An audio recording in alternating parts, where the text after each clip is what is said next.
All right, welcome everyone. Good evening all, and welcome to BookHampton and RJ Julia Booksellers virtual event featuring Mike Lupica, who will be in conversation this evening with authors Neil Broadfoot and Joe Ide. Just a few quick Zoom housekeeping details for you before we get started. Please ask questions using the chat box function of your Zoom screen. We're going to get to as many of your questions as possible towards the end of the evening. And though you're going to remain muted throughout the duration of the event, we do have a BookHampton staff member who is monitoring the chat box and will forward them along to me. So pass them along, send your questions over using that chat box function. For optimal viewing, you can use the Zoom view functions in the top right corner of your screen and select Speaker View, which will allow the speaking author to be highlighted for you throughout the duration of the event. And of course, please don't forget to purchase your book copies for you to take home. We will be sending links where you can click and we'll bring you right to the page for the book that we're going to be discussing this evening to make it very easy for you. Tonight, BookHampton and RJ Julia Booksellers is thrilled to host Mike Lupica, prominent sports journalist and New York Times best-selling author of more than 40 works of fiction and nonfiction. For more than 30 years, Mike has added magazines, novels, sports biographies, and other nonfiction books on sports, as well as television, to his professional resume. Longtime friend to Robert B. Parker, he was selected by the Parker estate to continue the Sunny Randall series after Robert's passing in January of 2010. Robert B. Parker was the author of 70 books, winner of the Mystery Writers of America Grand Master Award, and long considered the undisputed dean of American crime fiction. In on the conversation with Mike this evening is author Neil Broadfoot, who joins us this evening all the way from gorgeous Scotland and is described by Ian Rankin as the true rising star of crime fiction. His debut novel, Falling Fast, was shortlisted for both the Dundee International Book Prize and the Bloody Scotland Book of the Year Award. No Man's Land was long listed for the 2019 McIlvany Award, and No Place to Die is out now in paperback. Neil is also one of the Four Blokes in Search of a Plot, a quartet of crime writers who write stories based on suggestions from the audience. Also joining the discussion this evening is author Joe Ide. Joe, who grew up in South Central LA, has been called the best thing to happen to mystery writing in a long time. He grew up loving the Sherlock Holmes stories of Sir Arthur Conan Doyle and has had several careers post-grad school before writing his debut novel, IQ, inspired by his early experiences and love of Sherlock. So, without further ado, please welcome Mike, Neil, and Joe. Well, thank you all for joining us tonight. As you just heard, I wrote a newspaper column, still writing one, in New York City for about 1,000 years. And one of my heroes was Jimmy Breslin, who once told me that the secret to success in life is to hang around with people smarter than you. This I have done for years and years, and I'm doing it again tonight. I actually wrote mystery novels back in the 80s and then took a long time off to do other things, primarily writing books for young readers. And these two guys that we're kind of sharing the stage with tonight are great. I'll just start with Joe because he's my friend. We share a literary agent, and Esther Newberg's our literary agent. We were talking about this the other day, and I said, you can't call what he does mystery writing. And she said, it's crime literature. And that's exactly what it is. He writes stupidly good. He writes stupidly good. And to me, he's in our country, he's as unique a voice as my late dear friend Elmore Leonard was. Neil and I have met quite randomly over social media. I saw Ian Rankin promoting his latest book, and Joe, you'll be happy to know he does creepy, sick things with people in his books the way you do, particularly with the Connor. Yeah, don't laugh, Broad, but you know, because I had to send you an email and chastise you for creeping me out the other day. He writes about. He's got two series going, but the one that I am involved in right now involves a great character named Connor Fraser. So welcome to you, welcome to them. And I will start with Joe because before we begin our conversation, I think it's interesting for people to find out how we all ended up here. And Joe, your story from your years as a screenwriter to writing the IQ novels, which are so stinking brilliant, is not the normal path. And I think people would be interested to see how you did get here. I was a screenwriter. I worked a lot. I worked for the majors and I did rewrites and assignments and all that stuff, but nothing got made. Time after time. You know, if nothing else, I haven't worked at. You know, work ethic. And one after the other, they were all doomed by one Hollywood reason or another. And over time, producers start to think that you're like a jinx. You know, like, there's something about Ide. So I quit. Nobody noticed, as I told you. I quit. And I was depressed. You know, if I wasn't a screenwriter, who was I? So I moped around. I felt sorry for myself. I took, you know, long, soulful walks with my dog. But I finally realized I had to make a living. And the only marketable skill I have is writing. That's it. That's the only thing I can do. Actually, there's a saying in my family. I don't know if I told you this. If your plane crashes in the Amazon and you need to survive, Joe is the one that you should kill and eat. So that sort of gives you an idea of how helpless I was. So I started Write IQ. It took me 3 years. And when I was done, I didn't know anybody in publishing. And it just goes to show you how much luck is involved. I was sending it out to readers. I have a cousin named Francis Lupica, who's this world-renowned political scientist. He's on the board at Rand, that kind of thing. I sent it to him. I didn't think he'd read it, but he did. He asked me if I have an agent. I said no. He said, I'll give it to my agent, who turned out to be Esther Newberg, who's been head of literary at ICM in New York for 25 years. So it was pretty lucky. It was pretty lucky. And that's how I got here. Neil, we come out of newspapers, and I think it's a bond that we share and why we hit it off, you know, not meeting face to face until tonight. And I can remember, you know, when I was a kid, I went to Boston College, I got to New York. My only plan was to write a newspaper column and write books like Breslin and Pete Hamill did. But it was still a big step to, you know, write chapter 1, page 1 of my first novel. And when did you decide to make that leap? I always did. All I've ever wanted to be is a writer. That was it. It was since I could read, since I could write, since the first day in primary school, which is grade school for you guys. And I was given the jot or the notepad where you could write your stories in. That was it. That was all I ever wanted to do. And journalism was a kind of way to make a living with words while I was trying to get a novel published. But then life got in the way, as it does, marriage, kids, career. Until I was reminded of a promise I'd made about dedicating my first book to my gran.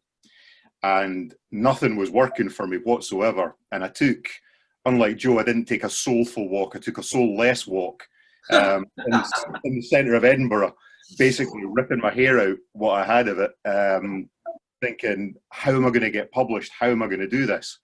And in the centre of Edinburgh, there's the Scott Monument, which is a big tower. And it was a beautiful sunny day back in the day when people could go out and have picnics. It was lunch hour. Everybody was dotted around this monument. Everything was in bloom. And me being me, I was in such a foul mood. I did one of those horrendous things that you like so much. And I thought, what happens if I throw somebody off the top of that? Yeah. And that's all I had. I had that one scene in my head of this body coming down and bang. And I wrote that out, and I don't plan my books. I just write a sentence and go with it. So I had that. I wrote the first 10 chapters, sent it off to an agent. They came back and said, this is really good. Could I see the rest of it? I said, yeah, can you give me a week to polish it? And I ended up writing the entire novel in 3 weeks. The very first draft, I should say. And it just kind of went from there. But journalism was always just a stepping stone to get to here. You know, it's funny. And Neil and I sent each other books. He's, you know, he doesn't say mean things if I'm slow sending him a book the way you do in California. And when I sent him the first Sunny Randall, the new one just came out a couple weeks ago, I explained to him that it was completely random how I ended up doing these books. And you know, after Bob Parker died, you know, the Spencer novels continued wonderfully with Ace Atkins, and then Michael Brandman and then Raphael Corman did the Jesse Stones, and the Westerns have been continued. And I was driving to Vermont for a family vacation, and I was listening to a Sunny Randall, and Kate Burton, the actress, reads them before I started them, and she's great. And I called Esther and I said, how come they never continued Sunny? Because I had known Bob Parker since the 70s. And she said, I'll find out. She called me back an hour later and she said, I talked to Ivan Held and he wants you to write a sample chapter. I said, no. I wasn't looking for extra things to do. And she said, and Joe will understand, she said, Michael, write the chapter.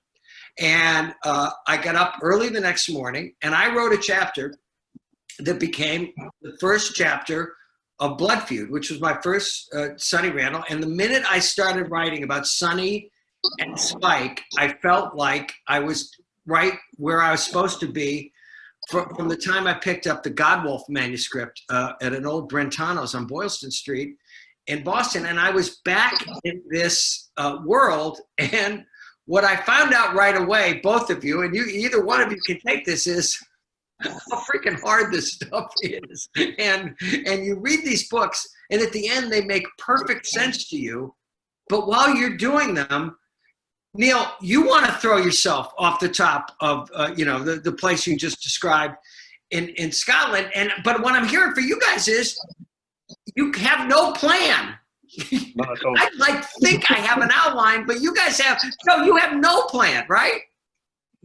For me, I have. It's nice that I have this argument with the four blokes. To me, there's a right way and there's a wrong way. And just in case he's watching, my fellow four bloker, Mark Leggett, take a lesson here because this is the right way to do it. Don't plan, just go. If I plan something, it kills it dead for me. If I don't know what's going on and I'm trying to figure out the story as I go, I'm in a rush to tell that story. I want to find out and it's exciting. And that hopefully translates into the books. It's not the most restful way to work when you get 60, 70,000 words in and you don't know what the hell is going on. But I've been lucky enough, touch wood, to get away with it so far. But I just got a new agent and I had an idea for a standalone. And he wanted me to write the whole thing down, a complete treatment of it. And it was the hardest thing I've ever done in my life. You did it, though. You did it? I did it. But writing that 10-page treatment of chapter 1, action scene 1, this happens and that happens, that was the hardest thing I've ever done. I read No Place to Die. Mm-hmm. It's a terrific book. Thank you very much. Thank you. It's incredibly plotted. Yeah. And there's these intense and vivid characters. It's densely written. You know, I think your background as a journalist comes to play because it's in context of modern issues, and it just does everything a thriller is supposed to do. I had a question for you though. Mm-hmm. In your bio, it says you were a poacher before you were a gamekeeper. Mm-hmm. Well, that's a particularly Scottish. I used to be, as a journalist, you're a poacher because you go in and you steal the stories that you shouldn't. And then, as you know, journalism's kind of dying on its feet around the world, unfortunately, not more so here than in Scotland. So when I saw the writing on the wall from a journalism career and I saw the cuts that were being made to newspapers, I went to the other side of the fence and I worked in communications. So instead of making the calls and trying to find the stories, I was taking the calls from journalists and defending the stories. So I'd gone from poacher to the gamekeeper. So the fence. I totally didn't get that. Sorry, it's a Scottish thing. Got it. Very All right. Scottish thing. You know, Joe Ide said something to me in an email the other day that I have, there's a cork board here with story ideas and stuff. And he said, we were talking about writer's blocks. And he said, writer's block means you got up from your desk. And I have shared that with so many writer friends. Joe, it's complete true, because I was asking you that day, if at the end of a writing day, you're stuck, do you try to write through it or do you wait and start up again the next day? And that's when you said writer's block is getting up from the desk. I don't count words. I don't worry about how much I've accomplished. But I know that if I get up from my desk, nothing will happen. So I stay there. And if I write one paragraph per day, as long as it's a good paragraph, I'm happy. And I think especially aspiring writers say a lot about writer's block, and I can't write anything, and then they go to Pilates class, wherever they go. But I've written my books by just staying in my seat. I'm going to read something. I'm not going to read the whole thing, but I have this actually taped to my desk, and it's an email. I was struggling. From Sunny, I went on, and I've got a Jesse Stone, another of Bob's characters coming out in September. And this is like a tutorial. I've shared this. You won't mind. But I have an objective. This is Joe Ide. I have an objective for everything I write. I have to clear about what I'm trying to accomplish with any particular paragraph. Intrigue, description, tension, characterization, whatever it is. And ask myself every single time, does the paragraph do what I wanted it to do? And if it has, was this the best possible paragraph, sentence, word I can write? Do I want to keep reading? Your speaking vocab is immense, but your writing vocab seems limited. I use words that are unusual, but still make the point. I pick the most vivid and precise words I can. I read my stuff aloud as I go. It's very important to me. I can hear all the clunks. I write in increments. I write the first page and I write the hell out of it, and then I go from there. For both of you, that, as Elmore Leonard always said, good writing is rewriting, okay? But the day you sent me that, I said, yeah, did I do the best job on that? The page I just wrote, did I do the best job on that today? And I think that's what we're all looking for when we try to tell our stories. Yeah, agreed. Go ahead, Neil. No, I was just going to say I agree with that. And that level of craftsmanship shows, because long before this, I'd read IQ years ago, and I loved it. But I think there was something that was said. I've been asked this question before of what's your favorite book? And my answer is always the next one. Because as a writer, you're always trying to go up. You're always learning something new. So you're always trying to do something new the next time round and best yourself the next time round. So you're always crafting and recrafting, and trying to improve every time.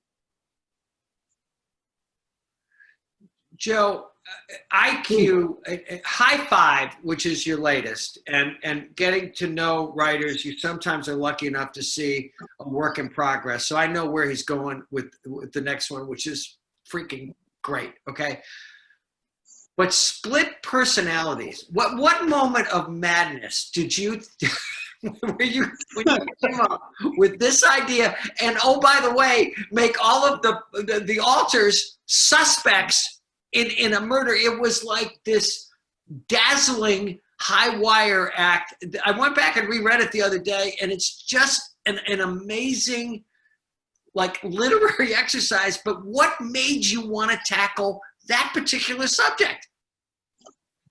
It was the idea that intrigued me. I happened to watch Three Faces of Eve and Sybil in the same week. And the idea of a client with multiple personalities just seemed, it was irresistible, really. And like Neil, I just started writing. And, you write, say, 50 pages, you look back, and you see what you've written, and you see everything that's you're missing, or what you could have done. You write another 50 pages, you look back, and you start to see what opportunities you missed, what other kinds of things you could have done. And that helps you when you look forward, because now you start to see the entire field, all the possibilities, with multiple personalities. I got completely lost in that mystery several times. And I submitted the manuscript to my editor early because I was stuck. I turned it in at 83,000 words. And when we were finished, it was 113,000. And that just shows you if you have a good editor, it's an amazing thing. Neil, he's got an editor who adds things. Did you hear that? Did you hear what he just said? Because I don't have that. He gives me ideas. He shows me opportunities. He also straightens out my logic, but he does those things. And by the way, I want to read something. I was going to post this, but I'll just read it to you. I've read Robert B. Parker novels since the 80s.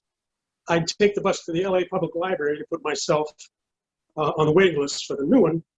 Mike Lupica has picked up the reins of the author's beloved Sunny Randall in his new book, Grudge Match. It is a daunting task for a writer, seamlessly matching an icon's tone, story sense, and sense of humor with just enough spin to make it your own. Lupica's book will more than satisfy the legions of Sunny fans all over the world. He's created a witty, good-hearted, entertaining read that's paced like Usain Bolt at the finish line. The Parker estate chose well when they selected Lupica to carry the torch. Robert B. is in the stands, cheering him on. Thank you. That's really nice. Thank you. You're very welcome. And you're coming out, didn't you just come out with another book? Well, yeah, because because I didn't have enough to do, my latest novel for middle graders came out this Tuesday about a little 12-year-old boy basketball player who's coached by his grandfather. And I'm not going to belabor this, but is asked to write a paper for school about his hero, picks his grandfather. His grandfather is extremely resistant. And we find out that he has been harboring something he did as a young man that informed the rest of his life that was dead wrong. And that informs the story. Yeah, listen, Neil, you're over there and we're over here. So I've written a bunch of these books and happily for young readers. But my wife, Taylor, always says, honey, let's just make sure that when the kids are playing the big game in basketball, that a guy doesn't burst into the gym, holding a sap in his hand. So it does. I do, Neil, I do have to put some distance between the crime writing in the morning and writing for stories for these little children in the afternoon. I mean, exactly the same. A couple of years ago, we were going across what was the old Fourth Road Bridge here. And because it's an old bridge, there's these big suspension joints in it. So when you go across in the car, you thump onto these joints and you get this jolt in the car and a big noise. And my daughter at the time, my eldest daughter, she was 6 at the time, and this terrified her. So I had to come up with this children's story while driving in the car about a heroic red giant under the bridge that was tapping to make sure she was safe, which was fine apart from the fact that the other part of my brain, the bit that throws people off the top of monuments and stuff, was taken somewhere else. and thinking, oh, you could go here and go there. No, stay on track, Neil. So I know exactly where you're coming from when it comes to the track changes. Joe, he does something. He does something in the Connor Fraser that I'm writing that is so dark and sick and twisted to the first victim that I actually sent him. No, he's laughing. No, we can't read what I sent you the other day, but I said, no, you're going to get along great with my dear friend Joe Ide, because he does. I don't think I'm in Neil's league. No, you mean with the rat and I took another look at you, Joe, after I read it, and I said, maybe Joe's not as dark as I thought he was in the first place. No, I'm not. Mike, there's something I wanted to ask you about. Okay. In one of your, I think it was one of your post columns, you said that Daily News. We never could. Daily News. Yeah. One of the first things you covered was cornholing. And I thought, well, that's ambiguous. And I was just thinking, well, how did you get into that?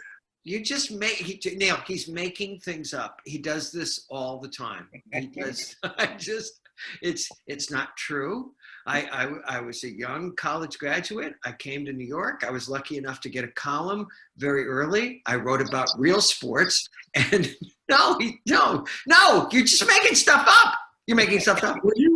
Were you more on the corn side or the holy? No, Neil, don't laugh. If you laugh, that just encourages him to, obviously, maybe he needed to do more than a paragraph today. Do you understand what I'm saying? Maybe he got up a little early from the desk today. But Joe, you really had only known me as a sports columnist, right? No, I know you in a lot of ways. Okay. I want to ask about IQ, and can everybody see what Neil's T-shirt says? I just deduce it, it's a great playoff on the Nike thing. Joe, I wasn't a big Sherlock Holmes guy, okay? And I mean, I've read them and seen various iterations of the character in the movies. But the idea of Sherlock Holmes in the hood is one of those things where after you hear about it, you say, oh yeah, that's a brilliant idea, but you actually came up with it. Well, it was a convergence of my love of Sherlock Holmes. I read all the 54 stories multiple times while I was in middle school, and where I grew up. And those kinds of things just came together when it was time to write a book. But that was my only idea. I didn't have any other ideas. It was not like I had a list. That's just. Oh, the idea list. Oh, yes, we all have that. That was really the only idea I had. And so I wrote that. And somehow, but Neil, if you know this from reading the books, and with not only do I have Sunny Randall, but I have Spike. Okay, so I know that anytime I feel that the story is just dragging a little, I will just put them in a room together, and get them to start talking. And you've got this repertory company of cops and bad actors and women in your book. But Joe, you love Dotson the way I love Spike. Dotson is, Jimmy Breslin once described Hugh Carey, an old governor of New York who kind of just got off the rails a little bit at the end of his career. He used to refer to him as a dream character in Dancing Pumps. And Dotson to me is it's almost like you have to keep him out of scenes, because when he walks in, he can take over the whole book. He's more fun to write than Isaiah. That's for sure.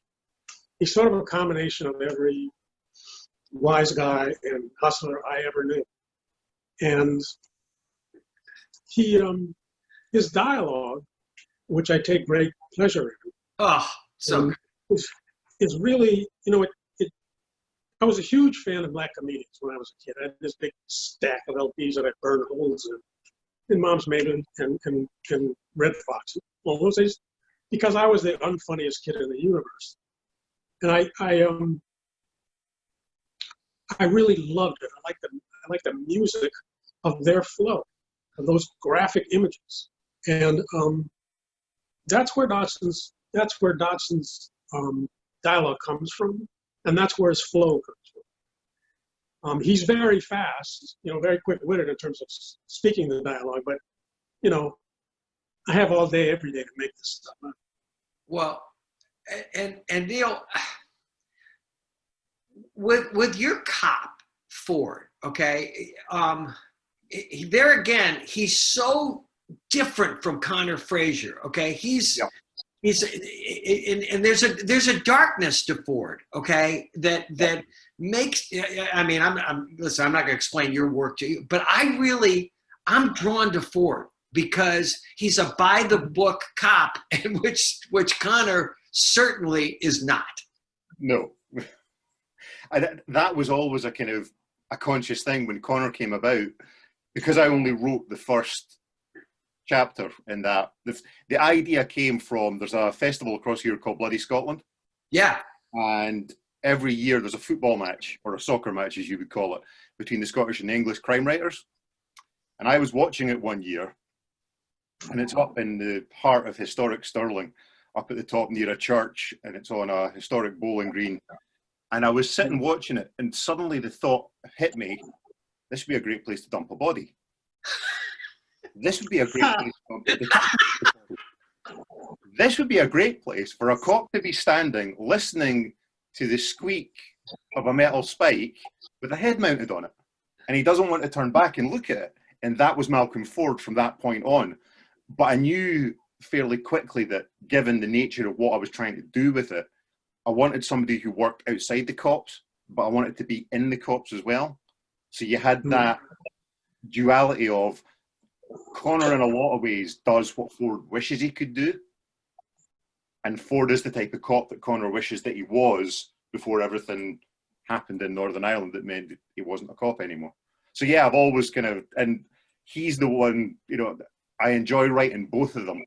And it's nice to kind of get that interplay between the two of them going and watch where they go.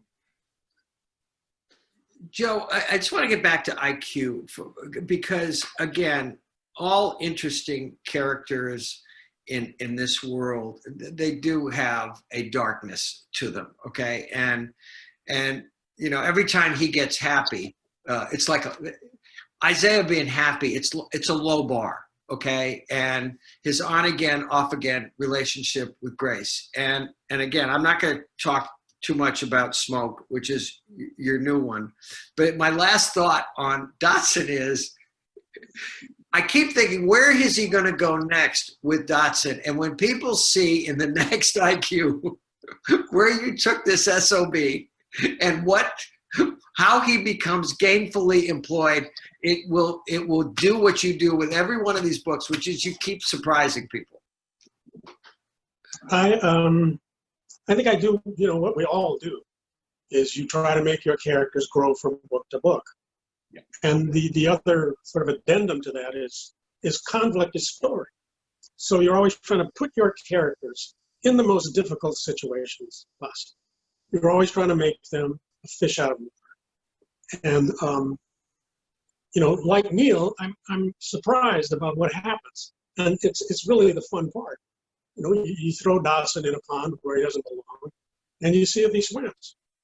And it's one of the fun parts of writing the books. You keep surprising yourself. It keeps us fresh.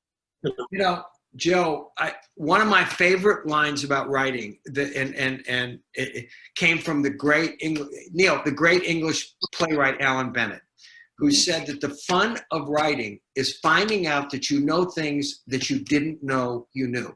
And when you're sitting, right, Joe and Neil, when you're sitting and writing along, and all of a sudden something happens in your story that you had no idea was going to happen. You think, holy crap, this is the greatest job in the world. Yeah. It is. Go ahead, Dan. No, I was just going to say it's exactly that, because I remember reading when I was trying to kind of find my way and find my voice, I stumbled across Stephen King's On Writing.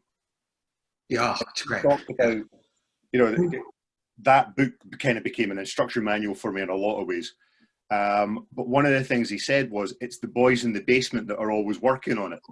And that's, you know, even if you're not thinking about it, you're thinking about it. Your subconscious is there making little connections and stuff. And then suddenly you'll be sitting at the book and you'll be writing and something will happen and it'll suddenly click. That's why I did that in chapter 4. Oh, I didn't realize that's what, and then you'll do it.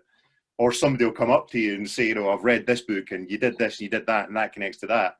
At which point you have to sagely nod and go, yes, I did. Yes, of course I did. Perfectly planned. So it is that thing of always surprising yourself and just kind of trusting yourself enough to go with the process and see where it goes. Joe, we've talked a lot, and I think anybody who thinks that they can do this kind of work at any kind of high level has read Elmore Leonard, and I was lucky enough over the last 20 years of his life to be really good friends with him. And Neil, I've told Joe this. Every time I would get to the end of the day and think, oh, okay, that's it. I'm done today. Not stuck. I've just, I'm rode out. Okay. I'd always think, yeah, but there's a guy outside of Detroit and he's 82 years old now. And I know that he's still working. And I would call him up. And by the way, Joe knows this too. I'd always call and say, I'm sorry to be interrupting you. And he'd say, no, I factor in phone calls in my workday. So he factored them in. And I would always say to him, like, he's 85 years old. And I'd say, are you writing or thinking about girls? And he'd always say the same thing. What, you can't do both? And when I got to know him well enough that I would go, I'd always, when I was on book tours, guys, I would always have them schedule Detroit in just so I could spend a day or two with him. And there would be the desk, and there would be the yellow legal pads, and there would be the pilot pens. And if you were a writer, it felt like you were at the Vatican. I'll just take this really fast. But after his funeral, there were a lot of writers at the funeral, and there were a lot of Hollywood people. Graham Yost, who the showrunner for Justified, was there. And watching them walk into his living room and watching him go downstairs to the basement where all the books were, it was like it turned everybody into a little kid. And even at the end, I talked to him about 3 hours before he had the stroke that ultimately killed him. And he was writing this novel, and he was so excited because he had decided to bring Raylan Givens back. He'd say, well, they own the rights to Raylan Givens. I'd say, Dutch, you're 87 years old. What do you care? What rainy day are you saving up for now? And then he would start reading from what he had written that day and taking on different attitudes. And at that point, I'd say, oh my God, I could sit here and listen to him for 2 hours. But boy, what you guys know this, what he had was voice. His voice was so uniquely his own. And man, anytime I feel like I'm getting close to having, that, I think, okay, then I can keep going. Yeah. I think that voice thing has a lot to do with rewriting. You're rewriting and you're going over every little thing, time and time and time again. And you're making all these tiny little decisions over and over and over again about words, over and over and over again. And over the course of a book, I make thousands of little decisions. And I think cumulatively, those decisions are your voice, because nobody else would make the same decisions. And it's of course, that assumes that you ask the thousands of questions in the first place. But I think for me that the voice comes from rewriting. There's something I have to ask you, Mike. Yes. Did you eat a guinea pig? What did you just say? I said, did you eat a guinea pig? No, I did not. What prompts that question? Listen, it's nothing to be embarrassed about. You know, they're Neil, countries this where goes on people, every single day, okay? people eat them like cheeseburgers. So it's nothing, you don't have to, it's all right. You don't want to talk about Okay. it. It's fine. Neil, No, it's just nice to, Mike, to be honest, it's refreshing and it's nice to sit back and not be the guy who's getting these type of questions. Because if I do this in Scotland, my fellow writers will pile into me with great speed, relish, and glee. So it's nice to just watch it from the sidelines for a change. no, he makes fun of my diet because the first time we ever had breakfast together, I had recently had the cholesterol hammer dropped on me by my doctor. So he orders, Neil, he orders like French toast and bacon and as I may be off on this, and a pepperoni pizza and a cheeseburger, okay? And so he's been making fun of and then what's that freaking thing you told me you bought that you acted like it was the invention of the the air fryer? Yes, air fryer. I thought it was hype, but the thing actually works. Do you remember what you ordered at that breakfast? An egg. I actually do. Yes, I do. It was an egg white omelet. Yes. Yeah. It was a kelp sandwich. And I knew right then that we were going to have problems. Neil, you have to understand, he's like my hero. Okay, you see how he talks to me? See that prologue? And I knew right then we were going to have problems. That's the perfect prologue to a book. Hey, man, but how about 4 books in? You're always writing. We're all always writing. Joe's got a secret project. I've got a secret project. But Neil, seriously, when you get compared, when you're in the conversation with Mr. Rankin, that has got to make you feel awfully damn good.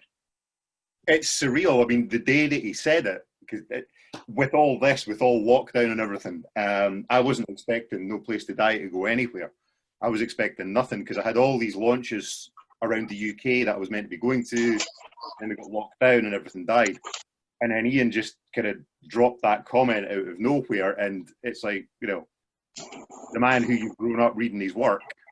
And it's happened again tonight, without, as I said, I've loved Joe's work and he comes along and starts praising my work tonight. So it's a constant, it's just a very surreal, very strange thing when other writers turn around and say, yes, your work is great. But yeah, it's been a fun ride. I have only read the one book, but I think he's right. Truly, man. Your stuff is it's next level stuff. It truly is. Yeah, and Joe, one of the reasons, and again, Neil, I don't know when we started talking to each other over the, every time I say over the internet, my kids make fun of me. But the one thing, and you guys are like serious mystery writers. I just, I get Sunny in a room with Spike and they start talking and then stuff happens. But I'm not throwing, I'm not doing that, the thing that I got mad at you for doing. But what Neil has, we got to get the word out about him in the United States, Joe. I mean, our country's lagging behind if they don't know about this guy. It's true. It's completely true. Well, thank you very much. There are a lot of crime writers out there, but when you read something that's so distinct and so well written, and there's this an immense amount of thought behind it. You can feel that. The density of the writing. It's really new. It's really great. Connor Frazier, for people, you got to get these books because Connor Frazier is. He not only has Neil got his own voice, but this is a guy that you're going to want to follow from book to book. And I want to ask you this because I feel like an idiot about this stuff, but the Scottish noir is it's a thing. It's a serious thing, and it's there's some good guys in this, and I can't get to all of them, but I'm sure. I just saw one day on Twitter, Ian Rankin was, I think, retweeting a great review you had gotten for Connor. Okay. And that started it. But what is it about your country that seems to lend itself to this stuff? I think we're a nation of storytellers, and we always have been, you know, in song, in poetry, in fiction, in non-fiction. We're just a storied nation. And we've always been very lucky in Scotland that we've had people who have kind of led the path for us. I mean, it started, you've heard of William McIlvanney, the godfather of, who coined the phrase tartan water to start with. The Laidlaw books will make you weep because they are just so lyrically beautifully written. And he set the template for characters who could be, you know, crime stories that would investigate character, that would develop character. If you read the Laidlaw trilogy, Laidlaw, the first book, the crime isn't that complicated. But what you get sucked into is reading Laidlaw, the character, because he's a fully developed character.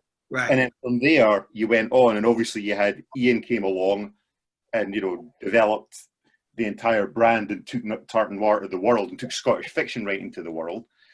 And just after that, we've just been incredibly lucky that there's been people like Chris Brookmeyer. There's a writer who's massive in Germany, who's a Scottish writer who isn't very well, you know, a guy called Craig Russell, who won the Bloody Scotland Book of the Year award a couple of years ago. Superb writer. There's Doug Johnson. There's a guy called Douglas Skelton, who I write with. He's been nominated for stuff as well. He's a superb writer. There's just a raft of excellent writers out there, and I don't know what it is. I think it's just the fact that we're all natural storytellers. Actually, you've got one of ours across there just now. Helen Fields. Don't know whether you know of Helen. Her work is exceptional. She writes an Edinburgh-based series and standalones and stuff.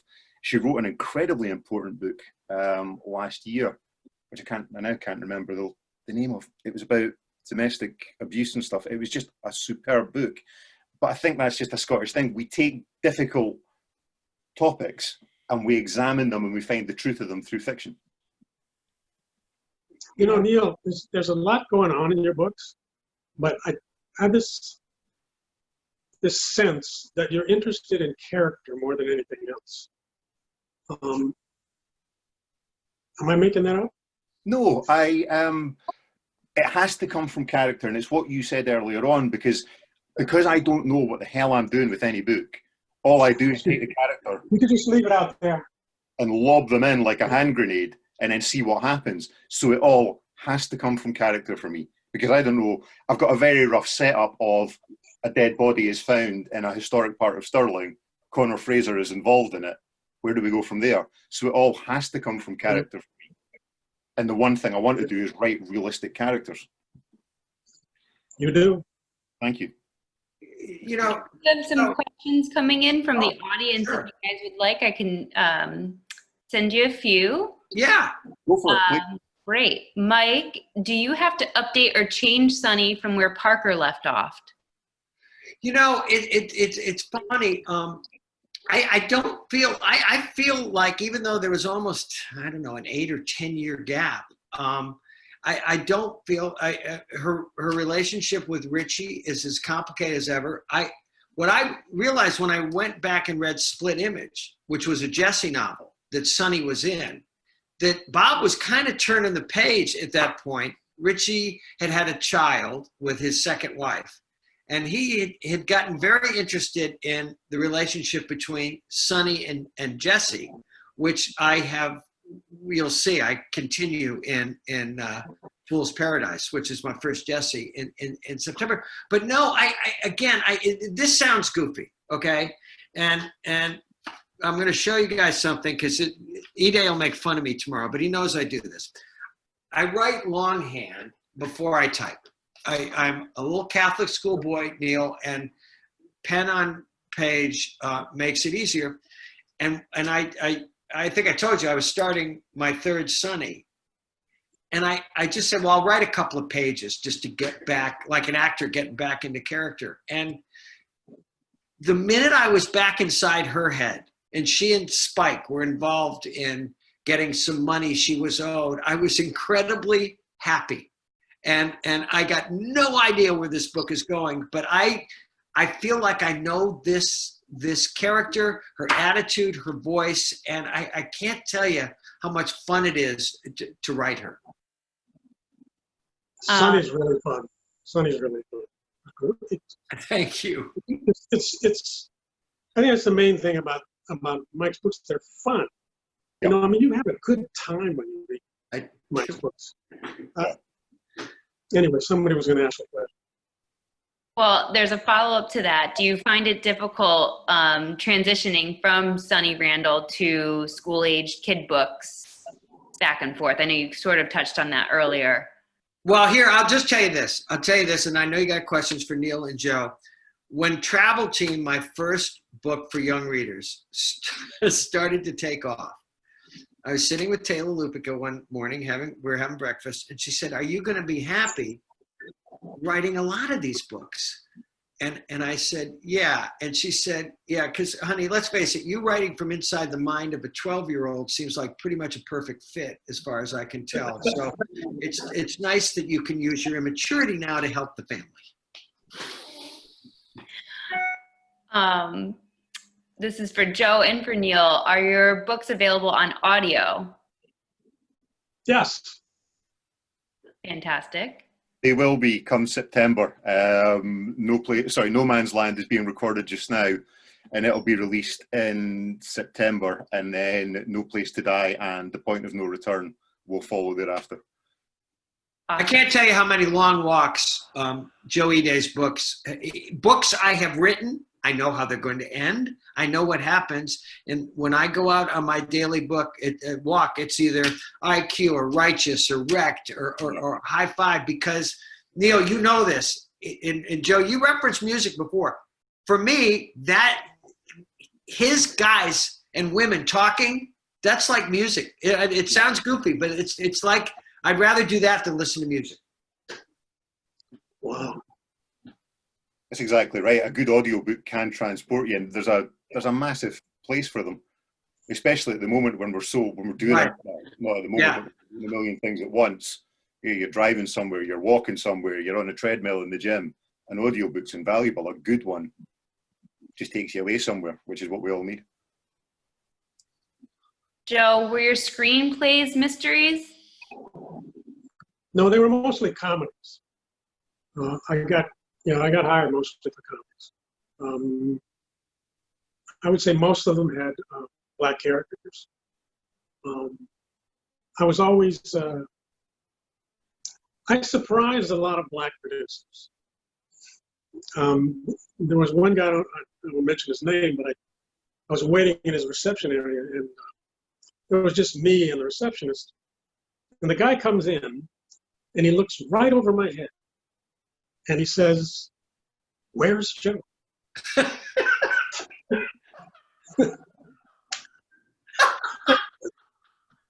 And the receptionist kind of, points with her chin at me, and he looks at me and he goes, no.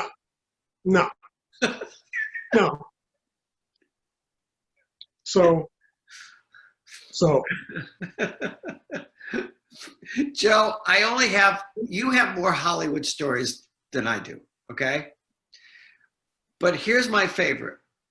And every once in a while, I would get flown out. This is years ago when they used to fly out for pitch meetings and things. And anytime they had a sports movie idea, there was a point where they'd talk to me, or I would go out and pitch sports. And literally, sometimes I go from studio to studio and make up a story idea and a pitch going from one to the other. Okay, because and finally I go to lunch at the Beverly Wilshire one day with a boy producer. His name is indelibly etched into my memory. I won't say it. And I pitched this movie. And he slaps the table and he said, "I love it. Let's do it." I go back to the hotel. Taylor said, "How did the meeting go?" I said, "How did it go? We're moving to Tinseltown. There's going to be a chair with my name on the back." Honey, he slapped the table and he said, "I love it. Let's do it." I never heard from him ever again. Of course. Yeah. Well, we have one more question here, which is, do you find yourselves getting emotionally attached to any of your characters in particular? I'll just go first. Oh, yes. I will be in mid-scene and go down and ask my wife, who's my first reader and like my muse. So I say, this just happened to Becky. And she'll say, you know that Becky's not real, right? I don't get quite as involved, but yeah, I'm deeply involved with my characters. Yeah. What happens to them, how they handle it. Neil, you know, right? If you're almost looking out for Connor. You're like his wingman. Yeah, it's funny that I got asked this question a while back about, do you find it difficult to kind of switch the characters off when you're not writing? And I don't, because they're never really away from me. They're always there. Between books, the volume might get turned down on them a bit, but they're always there, and I'm always thinking what's coming next. And the next book, after The Point of No Return, focuses on Polly and Connor and Jen. And this is the book that I've been I didn't realize I was gearing up to write this book, but this is the book that I've been gearing up to write since No Man's Land, and that's going to be quite an emotive one. So I'm looking forward to that. Me too. Thank you. Me too. Joe, do you have any other questions you'd like to ask me before we wrap this up tonight? Why is your desk so neat?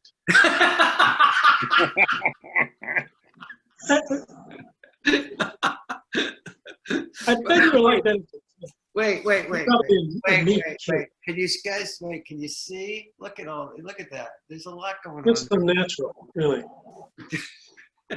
You're a neat kid, and you probably dressed. I was the kid. No, Neil and Joe. I was the kid in school 1,000 years ago. If I made a mistake on the 8th line of the page, I would start all over again.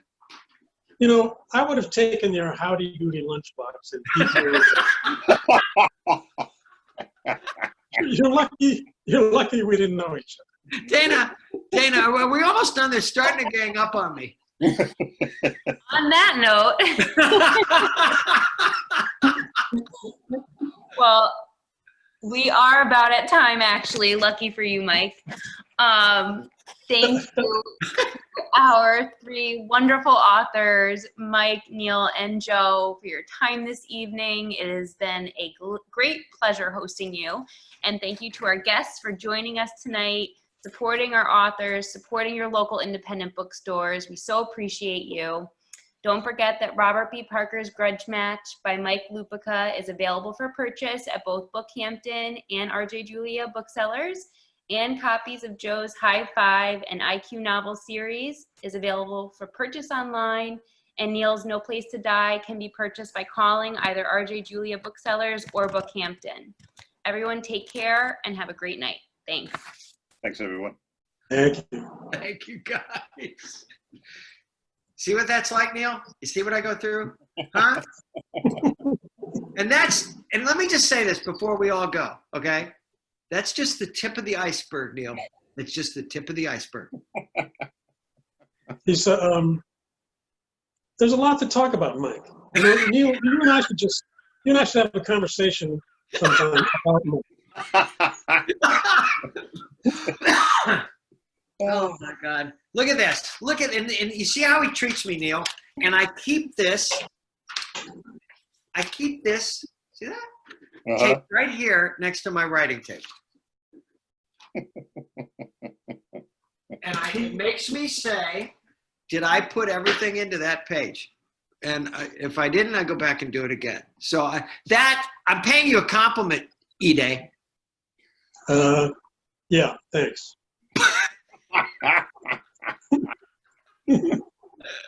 Hey, thank you to everybody who made this happen tonight. I hope everybody enjoyed it. That was brilliant. Thank you. Wonderful. Thank you so much for what you said about the book.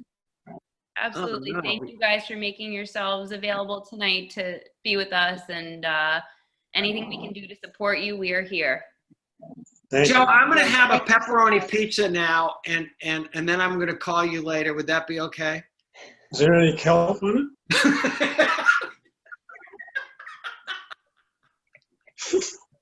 Just curious.